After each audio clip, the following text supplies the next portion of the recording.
Lees dan saam in Psalm 77. Psalm 77, ons gaan daar lekker saam lees uit die wonderlike woord van die Here. Psalm 77. Die psalms is wonderlik. Ons weet dat dit is ook 'n liedboek wat die Israeliete gebruik het, waaruit hulle gesing het, en daarom sal ons baie keer lees vir die musiekleier, en dan sal daar partymal staan in sopraanstem of met basstem, en of hulle sal sê op wat 'n wysie, en of hulle sal sê met wat 'n musiekinstrument. So ja, dit was 'n wonderlike liedboek, maar die woorde wat daarin geskryf is, vertel 'n verhaal. Dit vertel verhale van gebeurtenisse wat mense beleef het, hoe dat hulle dit neergeskryf het, en dit is dan ook wat ons vanaand gaan saam lees. Hierdie is 'n psalm van Asaf. Goed, so kom ons lees dit dan saam. Vir die musiekleier op die wysie van Jeduthun, 'n psalm van Asaf. My stem is tot God en ek roep. My stem is tot God, dat hy na my kan luister. Op die dag van my benoudheid soek ek die Here. Snags bly my hand uitgestrek sonder om moeg te word. My siel weier om getroos te word. As ek aan God dink, moet ek steun, pyns ek, dan versmag my gees. U hou my ooglede oop, ek is onrustig, ek kan nie spreek nie. Ek dink oor die dae van die voortyd, oor die ou jare. Ek wil dink aan my snarespel in die nag, wil pyns met my hart en my gees deurvors. Sal die Here vir altyd verstoot en verder nie meer goedgunstig wees nie? Hou sy goedertierenheid vir altyd op? Is dit met die belofte gedaan van geslag tot geslag? Het God dan vergeet om genadig te wees? Of het hy in toorn sy barmhartighede toegesluit? Toe het ek gesê, dit is my grootste bekommernis dat die regterhand van die Allerhoogste verander. Ek dink aan die dade van die Here, ja, ek wil dink aan u wonders uit die voortyd, en al u werk oordink, en ek wil pyns oor u dade. O God, u weg is in heiligheid. Wie is 'n groot God soos God? U is die God wat wonders doen. U het die sterkte onder die volke bekend gemaak. U het die volk met 'n sterk arm verlos, die kinders van Jakob en van Josef. Die waters het u gesien, o God, die waters het u gesien. Hulle het gebewe, ja, die watervloede het gesidder. Die wolke het water uitgegiet, die hemele het donder dat hoor. Ook het u pyle rondgevlieg. Die rollende donder het weer klink, bliksems het die wêreld verlig, die aarde het gesidder en gebewe. U weg was in die see en u paaie in groot waters, en u spore was nie te beken nie. U het u volk so skape gelei deur die hand van Moses en Aaron. Net tot sover dan Psalm 77. Nou, jy kan net so sit dan, bid ons net 'n woord saam ook in hierdie aand, en ons vra die Here se seën op die oordeenking van sy woord. Kom ons bid saam. Hemelse Vader, wat 'n wonderlike voorreg is dit om so uit Psalm 77 te kan lees. En wanneer ons hier lees, Here, dan assosieer ons dadelik met Asaf.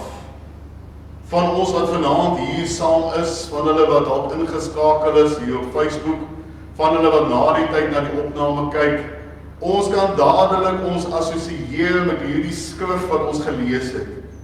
'n Man wat diep bedroef was, 'n man wat gevoel het hy is so ver. Maar Here, dan het ons ook gesien hoe dat hy uiteindelik besef dat daar is niemand soos U nie. En dit is net U waar ons hulp vandaan kom. En ons kom bid ook vanaand U hulp, dat ons kan verstaan, kom praat met ons wat hier saam is. Here, dit is so 'n belangrike boodskap wat ons almal sukkel daarmee. Ons raak iewers moedeloos, ons raak depressief, ons is mense. En Here, nou kom bid ons dat U vanaand deur U kosbare Heilige Gees met ons sal werk en met ons sal praat. Ons kom bid dit alles in Jesus Christus se wonderlike naam alleen. Amen. Nou geliefdes, as teksontdenkings wil ek baie graag dan ook in hierdie aand aan u voorhou, vers 3 wat ons saam gelees het. Op die dag van my benoudheid soek ek die Here, snags bly my hand uitgestrek sonder om moeg te word, my siel weier om getroos te word. En na aanleiding van daardie woorde, op die dag van my benoudheid soek ek die Here, wil ek met u praat oor hierdie tema, op die geboortedag van depressie. Op die geboortedag van depressie. Geliefdes, ek dink almal van u, as ek vanaand vir u vra, u moet die hand opsteek, gaan almal die hand opsteek. Weet selfs kinders, bejaardes, sal vanaand die hand opsteek om te sê, dat iewers in my lewe was ek depressief gewees, was ek afgewees, was ek net moedeloos gewees. En dalk is daar van u wat vanaand na hierdie boodskap kyk, wat nog steeds so voel. En ons kon ons dadelik assosieer dan ook so met Asaf, op die geboortedag van depressie. Nou, ek weet nie of u dit geweet het nie, dit is sommer net so 'n bietjie kennis vir u, dat as 'n mens sampioene vandag plant, dan oes ek dit môre. Dit is 'n goeie boerdery. Ek plant vandag en môre oes ek dit. En so kan iemand daardie groot oes môre dan ook oes met daardie sampioene wat lekker is. Ek hou van sampioene as dit so gebraai is. Maar so kan dit ook net een dag vat vir my hele lewe om uit mekaar te val. Net een dag, terwyl dit een dag neem vir sampioene om te groei, net so van dit net een dag, dat daar hierdie geweldige chaos in iemand se lewe inkom. En so het alle depressie en angs ook begin. Hulle het iewers begin. En ek wil amper sê 'n geboortedag gehad, amper soos 'n babatjie wat gebore word, soos 'n persoon se geboortedag. Net so in my en in u lewe is daar 'n dag waar depressie gebore word.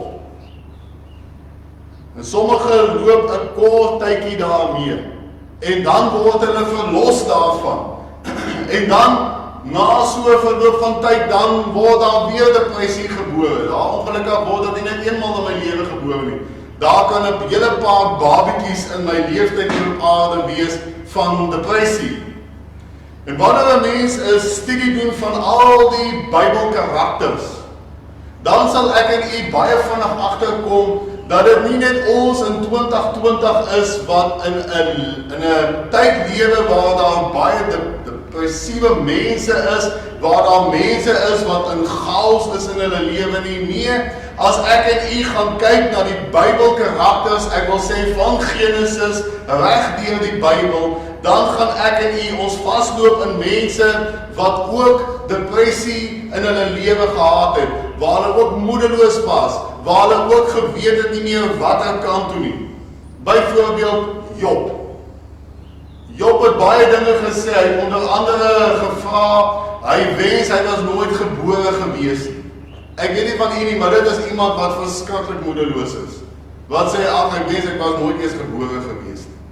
En dan sê hy hierdie woorde in Job 7 vers 6 tot vers 7, my daes vinniger as 'n weewespoel en verdwyn sonder verwagting. Bedink tog dat my lewe wind is, my oog sal die voorspoed nie weer sien. Nou soos wat klink dit vir u? Soos iemand wat hoop verloor het. Ek meen, hy sê ek sal nooit weer voorspoed in my lewe sien. En nou gelukkig vir ons weet, ons het hy weer voorspoed in sy lewe gesien. Ja, hy het. Die Here het hom uiteindelik dubbel soveel teruggegee as wat hy verloor het. Ek meen, Job het baie verloor. Hoeveel kinders het op een slag verloor? 10 kinders. Op een slag. Al 10 dood. En dan praat ons nog nie eens van al sy ander besittings ensovoorts nie. So, hy is 'n man wat geregtig kon wees om te sê, jong, ek is moedeloos, ek sal nooit weer voorspoed sien nie, maar tog het hy dit gesien. En net so gaan ons na Elia toe. Ek meen, Elia word tot vandag toe sekerlik beskryf as een van die grootste profete ooit. Ja, Elisa het ook dubbel soveel wonderwerke gedoen as Elia, maar tot vandag toe nog, as ons dink aan Jesus toe hy op die berg van verheerliking was, wie was daar saam met hom? Elia. En so glo ons ook dat een van die twee getuies wat in Openbaring en die groot verdrukking op aarde gaan wees, is een van hulle Elia, ons glo dit. So Elia is 'n merkwaardige persoon, hy word beskou as die leier van die profete natuurlik. Maar wat het hy gesê? 1 Konings 19 vers 4. Maar self het hy 'n dagreis ver die woestyn ingegaan en daar onder 'n besembos gaan sit en gewens dat hy mag sterwe. En hy sê, dit is genoeg, neem my siel weg, Here, want ek is nie beter as my vaders nie. Wat sien ons weer eens? Dis 'n man wat moedeloos is. Dis 'n man wat depressief is. En selfs so was Asaf ook gewees, moedeloos. Dis wat ons saam gelees het. Ons kry die gedagte asof Asaf hier in 'n klein ou kamertjie vasgevang is. 'n Kamertjie wat 'n naam het, depressie. Hy sit in hierdie kamertjie en hy voel daar's nie 'n deur nie, daar's nie 'n venster nie, daar's nie eens 'n dak nie. Hy sit vas in hierdie konkrete mure. Dis hoe dit vir hom voel. En hy het nou alles gedoen moontlik wat hy kon doen en hy sit nog net waar hy is. Ons sien dit byvoorbeeld in vers 3. Op die dag van my benoudheid soek ek die Here, snags bly my hand uitgestrek sonder om moeg te word, my siel weier om getroos te word. Met ander woorde, daar was geen hoop nie. Hy het al links en regs, het hy alles al probeer. Hy was al by al die sielkundiges moontlik gewees. Hy was al by al die beraders gewees. Hy het nou al meer pille gedrink asof dit sweeties is wat hy eet. Hy het nou al alles al gedoen in sy vermoë. Ek weet ons lees dit nou nie daar nie. Ek probeer dit laat in die prentjie sien. Dit is hoe Asaf was. Hy het alles probeer. En wat sê hy? My siel wil eintlik nog niks daarmee te doen nie, want ek sit nog net op dieselfde plek, moedeloos. Ek kan nie meer nie. Maar nou wil ek vir u sê, die Here het met 'n doel hierdie negatiewe dinge ook vir ons laat opskryf in die Bybel. Dink dit as al net positiewe dinge was. Dan kon ons vanaand gesê het, ja nee, kyk, ons as Christene mag nie afdaai hê nie. Ons as Christene mag nooit moedeloos word nie. Dan kon ons dit gesê het, ja. Maar een ding wat ons vanaand moet weet is dat Christene ook moedeloos word. Christene kan ook op 'n punt kom in hulle lewe waar hulle voel hulle wil nou tou opgooi. Ek sê nie dis reg nie, maar ek sê hulle kan so voel. Hoekom? Want Elia het so gevoel. Moses het gevra, "Ja, laat ek maar eerder sterwe." En dit wat ons gelees het van Job en so voort. So baie mense dink dit is 'n sonde vir 'n Christen om negatiewe dae te beleef. Maar nee, dit is wat ons met daardie negatiewe dae maak. Dis hoekom die Here vir ons die negatiewe ook laat opskryf het. Dat ons kan weet wat kan ons doen. Ek wil sê as u nou ooit gewonder het, as u nou 'n tema aan Psalm 77 moet sê, daar's ander gedeeltes ook, dan sal ek gesê het, hoe om verlos te word van depressie. Ek weet die vertalers het in daarin gesit, inwendige stryd en troostryke herinneringe, maar ek sal my daar gesit het, die resep om verlos te word van moedeloosheid, van depressie.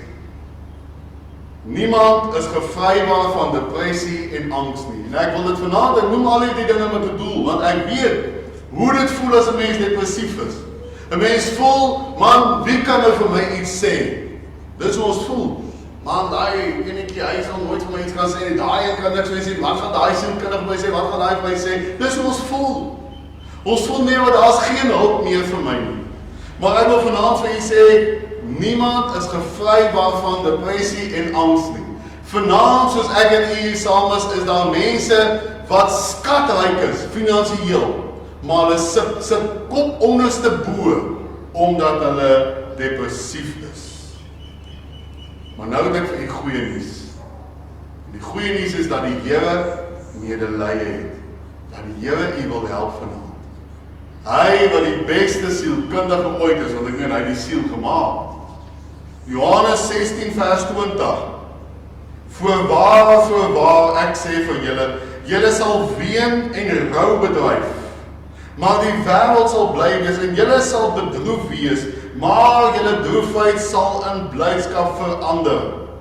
So Jesus kon sê vanaand, ek kan daardie moedeloosheid, kan ek in blydskap verander. Die Here wil u wys vanaand wat om te doen. Nou as u nou Psalm 77 weer by die huis gaan lees, dan sal u sien dat die Psalm eintlik in 2 dele is. Baie van die Psalms is so. Dat die eerste deel is geweldig negatief. As 'n mens net dit lees, dan voel dit of 'n mens jou polse kan byt, né? Ek praat nou reg met u, dis hoe dit voel. Want ek meen, dis wat hy vir ons daar sê in die eerste helfte van die Psalm. Hy sê, is God se genade nog daar? Is God nog daar, is hy goede teenheid dan toegesluit vir ons? Hy is net by die negatiewe, maar as jy mooi kyk, sal jy sien, daar's 'n tweede deel. En die tweede deel is waar hierdie man besef het, maar daar is tog iets wat ek kan doen. Die regte manier hoe om verlos te word van depressie, van angs, van moedeloosheid, van wat ook al. Daar is 'n regte manier. En die Here kom gee dit vanaand vir u, sodat as u môre nou by die huis of by die werk of by die skool of waar ook al, as u nou voel maar u is depressief, dan kan u nou presies weet wat om te doen. So wat kan ons dan doen? Nommer 1, stuur 'n noodsein na God. Ons almal weet dit, maar ons doen dit nie. Dit is ongelukkig die realiteit. Ons almal weet, God is so naby, so ver soos my knieë van die grond af is. Ek kan net op my knieë gaan en ek bid en God is daar. Ons weet dit, maar ons doen dit nie. Psalm 77 vers 2, my stem is tot God en ek roep. My stem is tot God, dat hy na my kan luister. Kan u duidelik sien wat sê Asaf? Hy sê, ek bid tot die Here, en as u die tweede deel van die Psalm gelees, sal u sien hoe baie noem hy dit, dat hy in gebed is tot God. Dit laat dink my aan die oom wat op 'n stadium by my kom. Na maande, wat hy in hierdie depressiewe toestand is. Hy het nog al die pille wat op die mark is gedrink. En hy was nog by almal gewees. En hy kom na my toe en hy sê, hy weet nie meer wat ek kan doen nie. En ek vra vir hom nou, wat sê God daarvan? Toe kyk hy my met sy groot oë aan en hy stil, hy kon niks antwoord nie. Hoekom nie? Want in al daardie maande se rondhardloop, sy gesoeg en sweet na die beste sielkundige, na die beste beraader, na die beste persoon wat my kan help, na die beste medikasie, in dit alles was hy nooit in gebed by God nie. Hy het die toets gedop. En dis hoekom hy nog steeds hulp soek. Want hy was nooit by die Here nie. So nou kan ons vra, waar het Asaf se hulp begin? Waar het sy verlossing begin? Dit het begin die oomblik toe hy in gebed tot God gaan. Toe hy met die Here gepraat het. Want onthou die oomblik as hy tot die Here bid, in daardie toestand, in moeilike omstandighede, tot vandag toe nog. Die oomblik as ek in moeilike omstandighede sit en ek bid tot God, wat sê ek eintlik vir die Here? Here, net U kan my help. Dis dit. Here, net U kan my help. Dit is as ek in gebed gaan tot die Here. En dit is wat hy gedoen het. So ek lees nêrens dat hy hier na dwelms gegryp het nie. Ek lees nêrens dat hy die bottel nader getrek het nie. Ek lees dit nie hier nie. Ek lees nie dat hy hier sogenaamde onskuldige ou kalmeerpilletjie gedrink het nie. Ek sien dit nie hier nie. Nee, wat ek sien is dat hierdie man oorwinning gekry het, want sy eerste stap was in gebed tot God gewees. Dit is wat hy gedoen het. Maar nou moet jy ook nog iets raak sien in hierdie gebed. Hierdie man het nie terughou. Hy het presies dit wat in sy hart is met God gedeel. Al is dit ook negatief, ek meen, hy het eintlik die eerste deel God bevraagteken, is dit nie so nie? Hy het vra, Here, is hy dan nog daar? Maar hy noem dit vir die Here. Weet ons is so geneig dat wanneer ons met die Here praat, dan is dit asof ons dink die Here weet nie wat in my hart aangaan. Nou noem ek dit die mooi goedjies. Here, ek sal U nooit bevraagteken nie. Maar Here, hoekom is ek nou, hoekom gaan dit nou met my so? Maar Here, ek wil net nie U bevraagteken nie. Nee, Here, ek weet U kan my help. Ons noem daai goed. Maar Here, my hart, wat dink ek in my hart? Here, waar is U? Hoekom help U my nie? Plaas dat ons dit noem teenoor die Here. Want so gaan ek my hart skoon maak teenoor die Here. Jy al gesien wat doen baie sielkundiges? Daar's goeie sielkundiges ook, maar wat doen hulle baie keer? Hulle sit net en luister. Saam. Hulle sit net en luister. En net so is dit nodig om soms my hart skoon te maak teenoor die Here. Hy's mos my vriend ook. Hy's my God. Daarom kan ek met die Here gaan praat en regtig met hom praat. Dit wat in my hart is, deel ek met die Here. Dit is wat hy gedoen het. Dit is hoekom Job ook gesê het, ag Here, ek is spyt dat ek ooit gebore is. Dit is hoekom Elia gesê het, ag Here, maak my maar eerder dood. Hulle het dit presies op die man afgenoem. So hy het nie teruggehou nie, hy was in totaliteit eerlik met God gewees. Maar, omdat hy eerlik was met God, het dit hom gehelp om verlos te word van hierdie lelike goed in sy hart. Want nou het hy dit uitgehaal en hy het dit vir iemand anders gegee, vir die Here.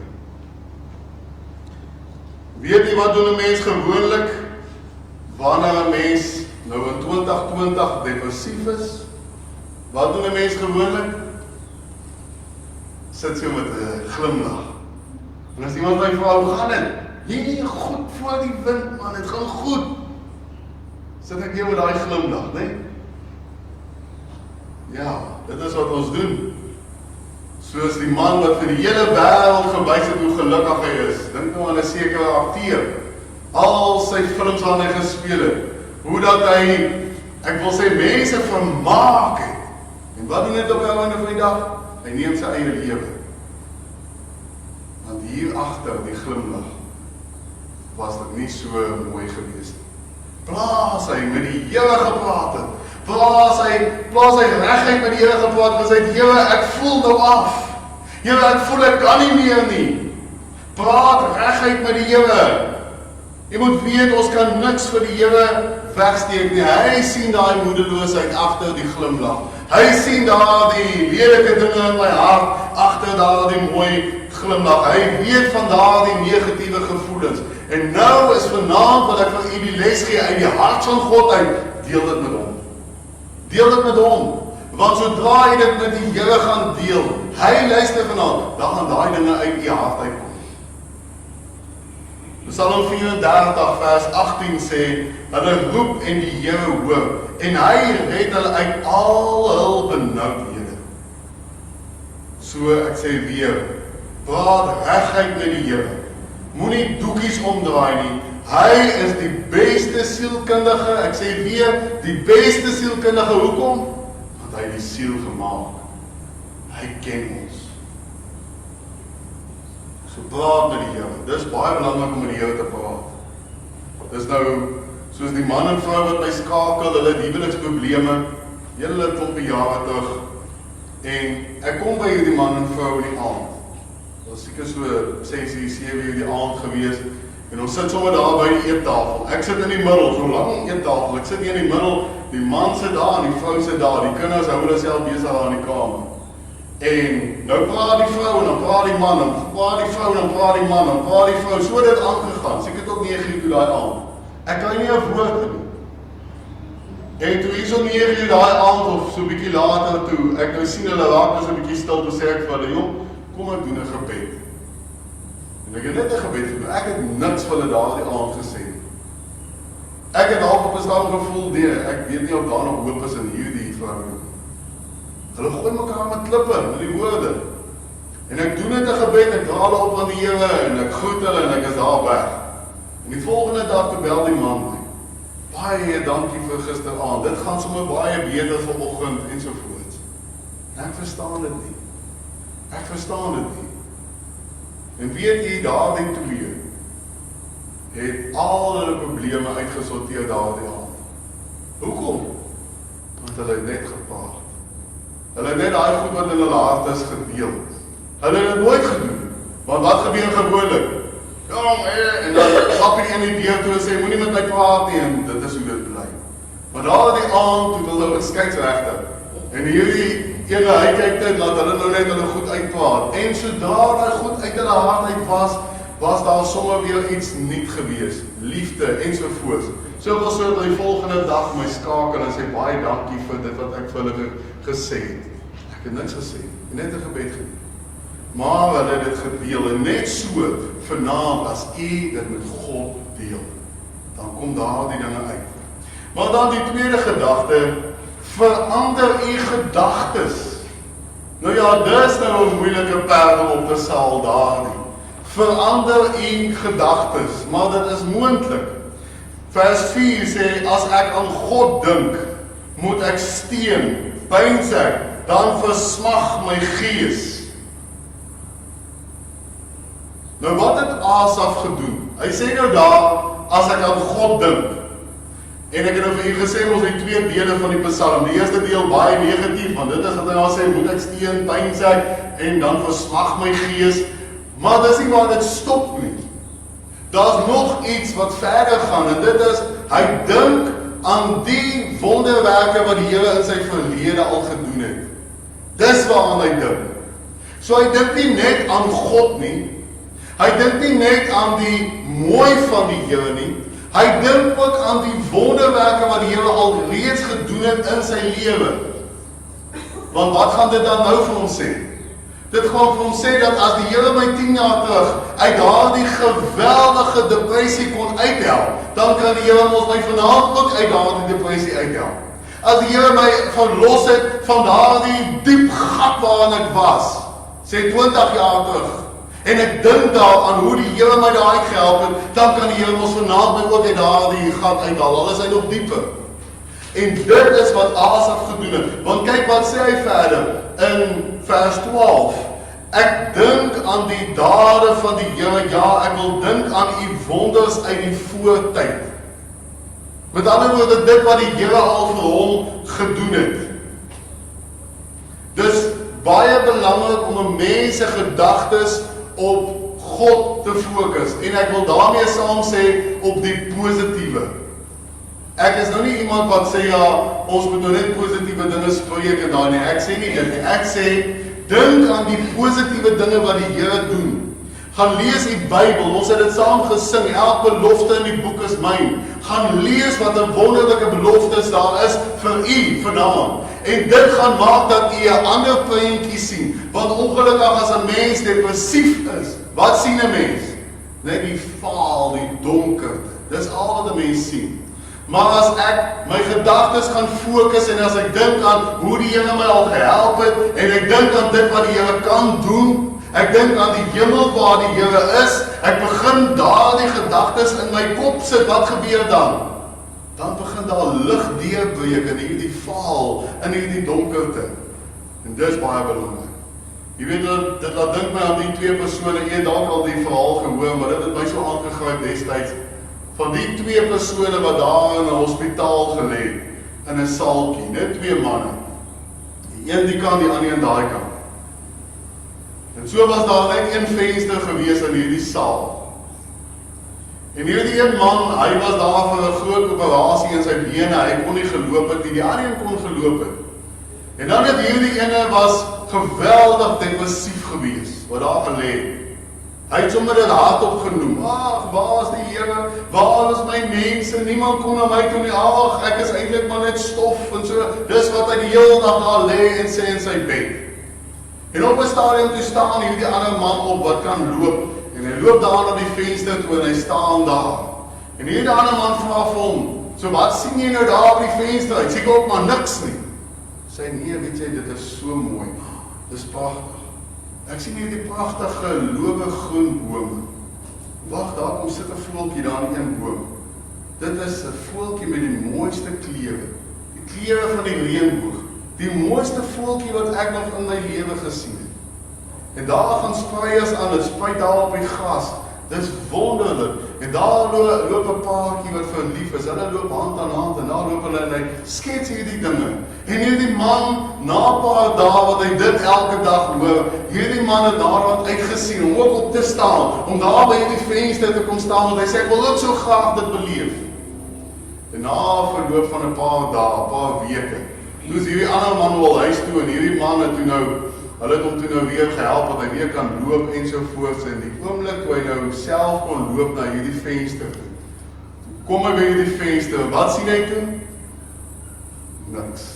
Want daar is 'n gebou, is net die vaal muur wat daar is. Maar wat het die ander persoon gesien? Dit wat daar kon wees. En net hierdie positiewe gedagtes het hierdie ander man gemaak, ek wil ook uit hierdie bed uitkom, ek wil dit ook gaan sien. En net so moet ons dit nie vergeet nie. Ons moet positiewe gedagtes in ons hart sit, maar wat is positiewe gedagtes? Dit wat die Here kan doen. Dit wat die Here al gedoen het in my lewe en dit wat hy vir my gedoen het. So fokus op Christus.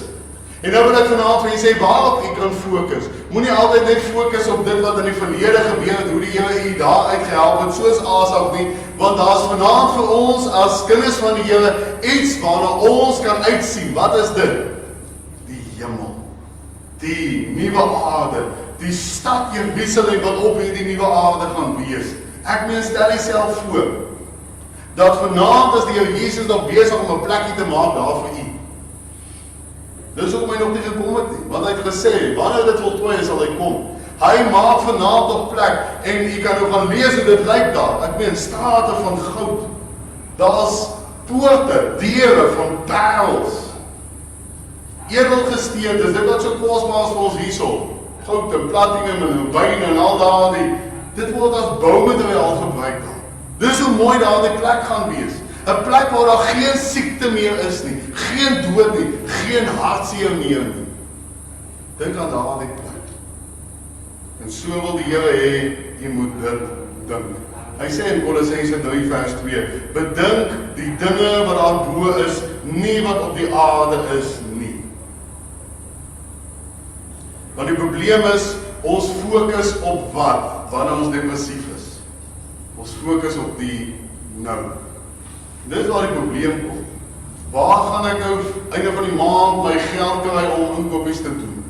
Waar gaan ek nou geld kry vir hierdie? Waar gaan ek 'n werk kry? Want ek het die werk verloor as gevolg van die coronavirus.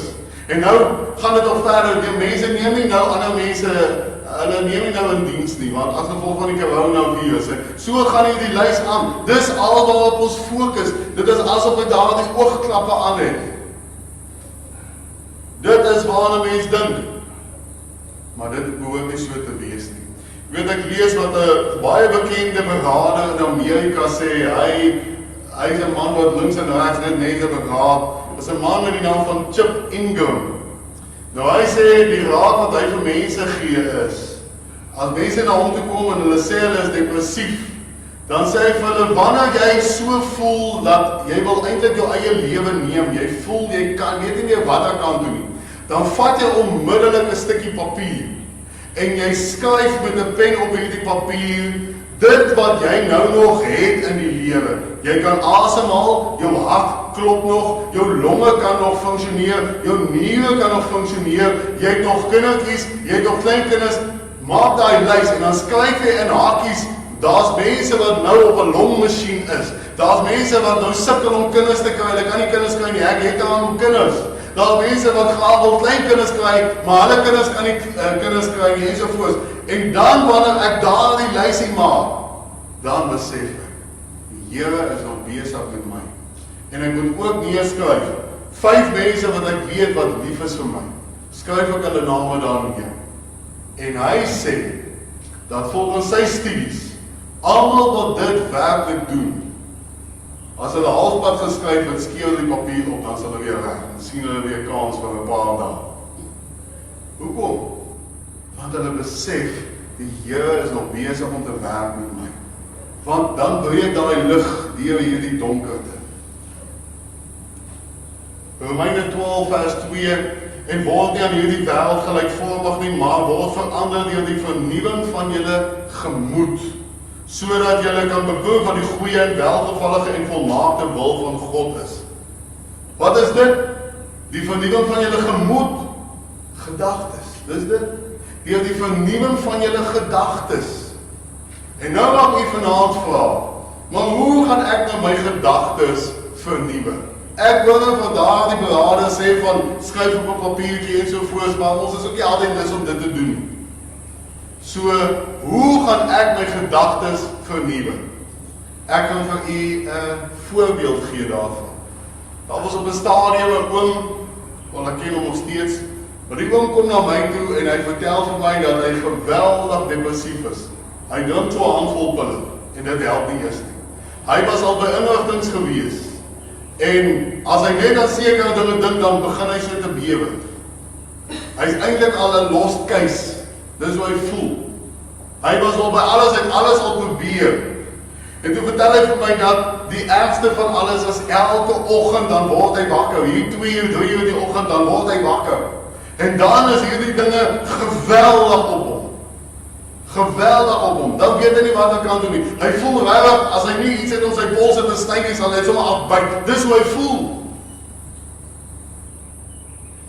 En hy kom sien my en ek sê vir hom, oom, nou kom ek gee vir jou raad. As jy nou weer so wakker word, onmiddellik dan vat jy jou Bybel en jy lees Psalms. Lees Psalm 1, lees Psalm 2, lees Psalm 3. En hoe hy dit nie dadelik gedoen. Hy het na so 'n paar maande. Toe getuig hy teenoor my, toe ek by sy huis instap. En ek sit daar op die bank, toe sê hy vir my, ja, ek wil vanaand teenoor jou bely. Ek drink nie een enkele pil meer nie. Nie een enkele pil. Vra hom, wat het gebeur? Hy sê, ek het nie dadelik dit gedoen nie, maar na so 'n paar weke het ek besluit, kom ek lees maar Psalms. En as ek so wakker word, dan lees ek daai Psalm. En ek lees hom. En as ek hom klaar lees ek hom weer. En môre aand as ek wakker word, dan lees ek Psalm 2 en ek lees hom weer en ek lees hom.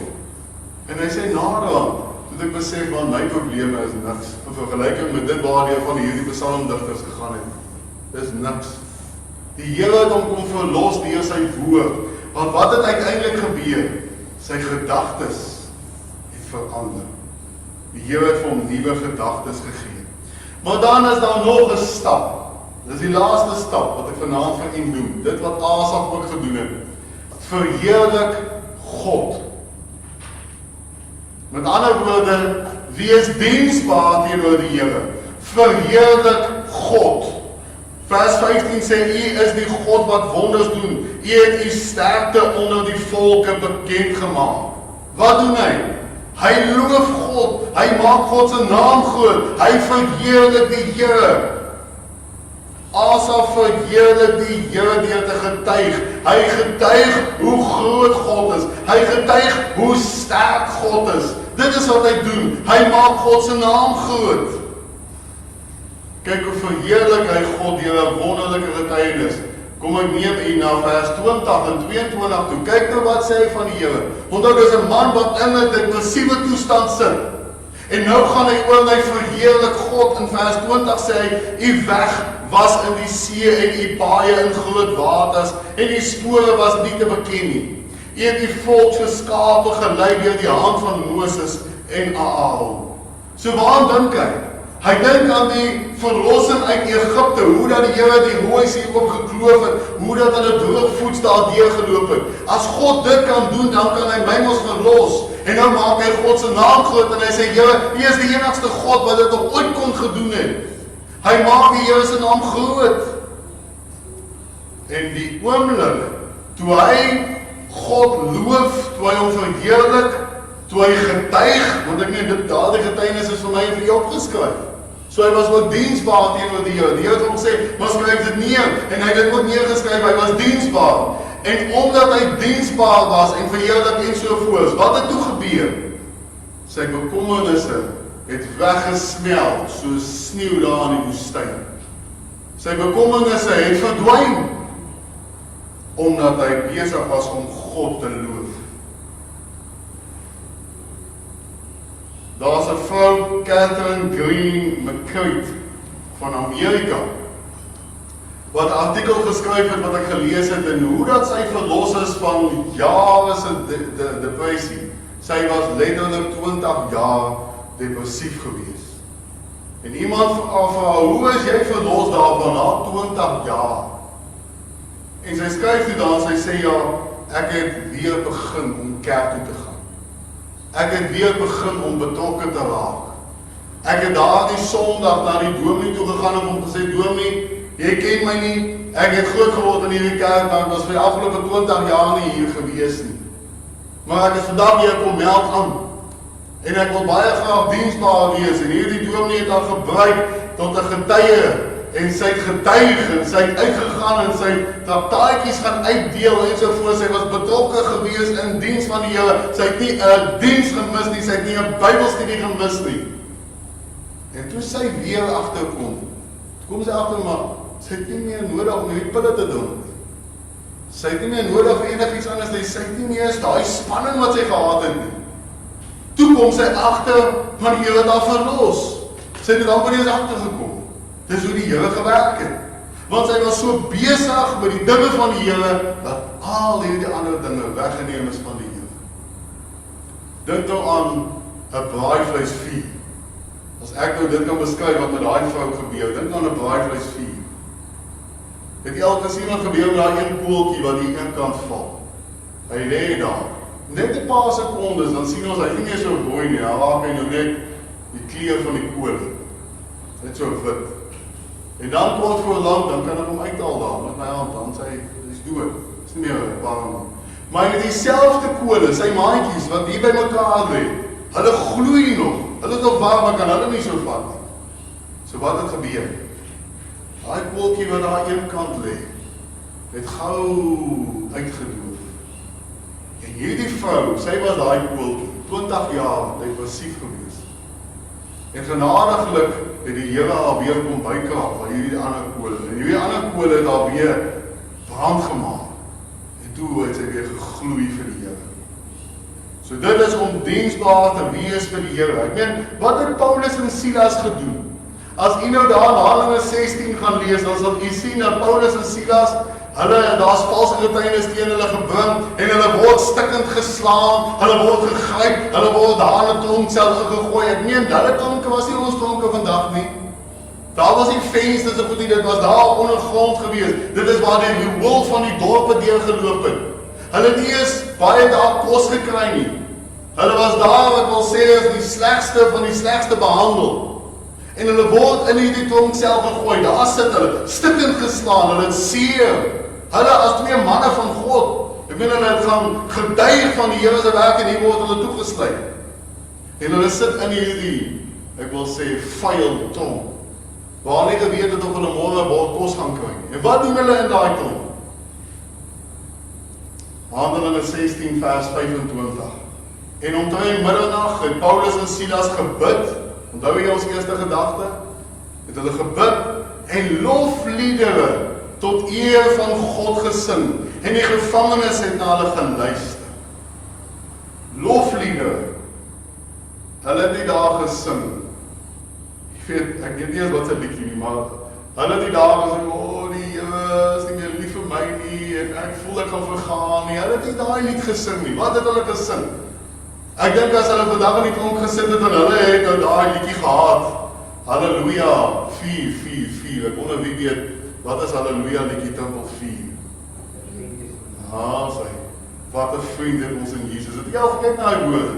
Wat 'n vriend het ons in Jesus, hy wat in ons plek wil staan. Vers 2 sê, as versoeking en beproewing, as kwelling ons bedreig, laat ons nooit mismoedig word nie, laat ons bedes opwaarts styg, nergens is 'n vriend getrouwer, as hy wat ons node weet, Jesus voel met al ons swakheid, en wil deel in al ons leed, ons sing dit, maar ons doen dit nie. So nou, moet u die Here se naam groot maak, as u weer so voel sing, wat 'n vriend het ons in Jesus, en dink net dat hy vanaand medelee het met u. Dis wat Paulus en Silas gedoen het daar in die tronk. Hulle het lofliedere gesing. As jy nou die verhaal gaan verder lees, dan jy sien hoe dat die Here 'n aardbewing daar gebring het en die deure gaan oop en hier word hulle bevry. Almal van hulle. Dit is wat die Here kan doen. 2 Korintiërs 5 vers 8 tot vers 9 sê, maar ons het goeie moed en verkies om liewer uit die liggaam uit te woon en by die Here in te woon. Daarom lê ons ook ywer daarop toe of ons inwoon of uitwoon om hom welbehaaglik te wees. Eintlik in plain Afrikaans wat Paulus daar sê, of het nou goed gaan en of het sleg gaan, of ons nou oorlede is en of ons nie oorlede is nie, wat ook al ons doen, ons verheerlik God. Dit is wat hulle doen. Nou baie mense, en daarmee wil ek afsluit, baie mense sal sê dat om verlos te word van depressie is 'n tydsame proses. Jy het dit al seker gehoor. Dit mag dalk so wees. Maar ek wil vir u sê, die Here kan onmiddellik iemand verlos. Die Here kan dit doen. Die Here kan onmiddellik iemand verlos.